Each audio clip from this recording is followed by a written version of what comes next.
Ligament বা tendon দেখতে হয় তাহলে এমআরআই করতে হয়।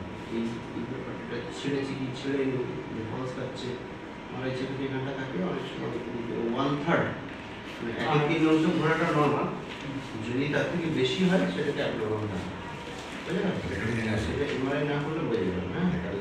আর স্যার বলছি যে আমাদের ক্যাম্প থেকে মানে ফিজিও আছে, ফিজিও দেখে আকুপাংচার করাচ্ছে, ওটা কি ঠিক?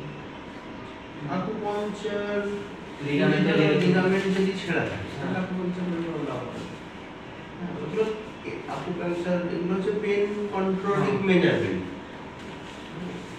যদি স্ট্রাকচারাল অ্যাবনর্মালিটি থাকে তাহলে আকুপাংচার করে কোনো লাভ হবে।